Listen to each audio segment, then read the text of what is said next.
Matthew Mehta, and I'll be talking about my speech is called From One Extreme to Another.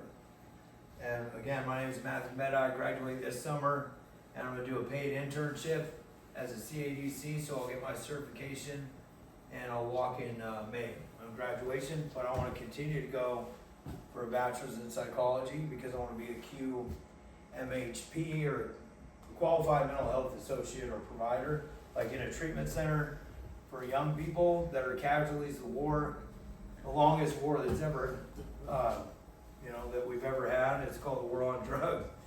And I'm going to prove to you that the war on drugs is an epic failure, and that Oregon was the first state that tried to do something. We tried to decriminalize drugs, and everyone's blaming the state of how things are on Measure 110. It's not Measure 110's fault. It was the war on drugs, and but Measure 110 is missing some pieces. So I'm going to propose that we should just change a few things about it, and it would have been successful. But the thing is that when you want to make enemies, try to change them. So Oregon made enemies by trying to change outdated policies about drugs, and they tried to decriminalize it. And as I said before, it's hasn't done well. But the thing about the war on drugs is that, like I said, it was a failure, and I'm going to prove that by showing you that what they think is if you cut off the supply of something, that you're going to eliminate it. But that's not how drugs work. And I'm going to show you this video, and it will prove it. Okay? Over 40 years ago, US President Richard Nixon declared drug abuse public enemy #1, starting an unprecedented global campaign for war on drugs. Today, the numbers are in. The war on drugs is a huge failure with devastating unintended consequences. It led to mass incarceration in the US, to corruption, political destabilization and violence in Latin America, Asia and Africa, to systemic human rights abuses across the world. It negatively affected the lives of millions of people.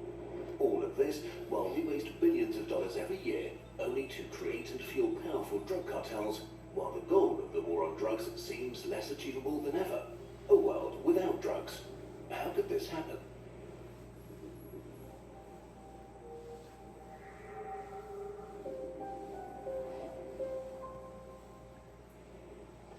The core strategy of the war on drugs is no drugs, no problems. So almost all of the efforts in the last few decades have been focused on eradicating the supply of drugs and incarcerating drug traffickers. But this ignores the most fundamental of market forces, supply and demand. If you reduce the supply of anything without reducing the demand first, its price goes up. This might lower sales for many products, but not for drugs. The drugs market is not price sensitive. Drugs will be consumed no matter what they cost. So the effect is to encourage production of more drugs and recruitment of more traffickers, which increases availability. This is also known as the balloon effect. Even if drug production or a major supply route is destroyed, the supply for the end user is not reduced. A perfect example of this is crystal meth. The US government tried to stop its production by strictly regulating the sale of chemicals used to make. Okay, so Over 40 years ago, US President Richard Nixon declared. the war on drugs definitely didn't work. Gabor Mate is the guy, one of the leading addictionologists or doctors on addiction right now, and he said that if the war on drugs was to discourage or prevent drug use, it dramatically failed. And Vivian Stern says that the American incarceration rate has made the United States a rogue state, and the U.S. pursues the war with ignorant fanaticism. And, so the war on drugs actually increased drug use. And, the cartels invested in more potent product. So the war on drugs caused the DEA to scrutinize healthcare providers, and you cannot get physical help for physical pain anymore. And good innocent people die every day in pain because of it. My mom works for the VA in Washington. She says they're cutting off old ladies, and people are getting hurt from not being able to treat their pain, And then the war on drugs has also caused 5 million people to die a year with advanced cancer, but no pain relief. So again, the belief was that if we stop the supply, we eliminate the problem. But that most certainly has not been the case. Bam. 58,000 Americans were killed in the Vietnam War. In 2018 alone, over 67,000 were killed by drug overdoses. In 2017, it was over 70,000. In 2016, over 63,000. The war on drugs is a Vietnam War every year. Most of these staggering numbers have been driven by what's become known as the North American opioid crisis. Narrowed it down to literally 2 overdoses a month. And the rate I'm going, I may not see 32. But how did we get here? How did a toxic mix of the war on drugs and a profit-driven medical system get us to a place where overdoses now kill more Americans than gunshots or road accidents?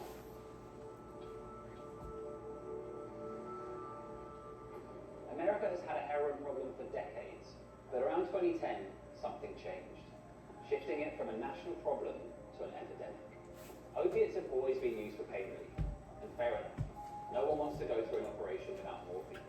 But because they're potentially addictive, traditionally these drugs were tightly controlled. Doctors would keep a close eye to make sure their patients weren't becoming dependent. But then, in the 1990s, researchers at a pharmaceutical company spotted an opportunity.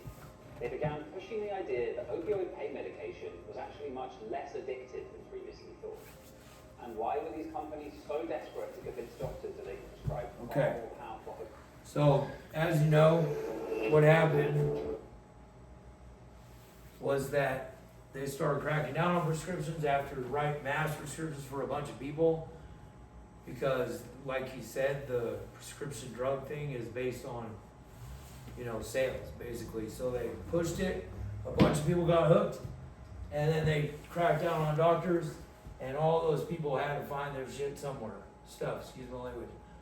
So they went to the street, and that's how the war on drugs actually created the opiate epidemic that we're in right now. It has nothing to do with Measure 110.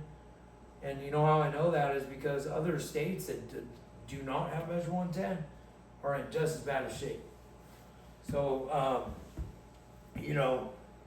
real quick. So Portugal spent 2 years building a more robust treatment system before they decriminalized, right? And In 1973, I'm gonna show you this video real quick. state to decriminalize. Let's skip it, hold on. But, so Portland's in a state of emergency right now over fentanyl. There's people dying every day. There's all kinds of homelessness.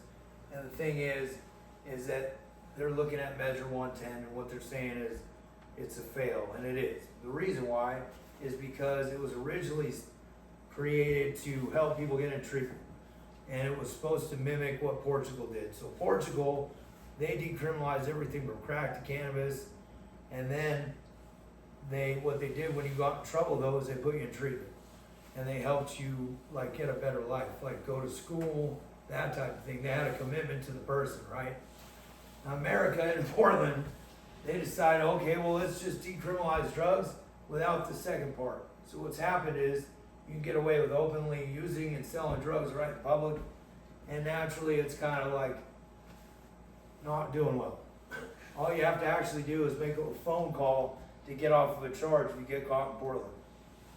So what I propose is that we change it back to what they're doing in Portugal, and that's to have a commitment to the individual addict and meet their needs up front, and then help them, if they're a mechanic, help them like go back to mechanic school, whatever it is that they do. And what that does is helps you get a life that's worth living, and that's how you can prevent drug use. So the measure itself was a good idea, and decriminalization is the way to go, I know for a fact. And this video, this guy talks about Rat Park, and honestly he says that everything we know about addiction is wrong. And I'm not going to show, because I've showed a couple videos already, but all he's saying is basically that what we're doing is the opposite of what helps people. Put them in prison doesn't help, it's super expensive.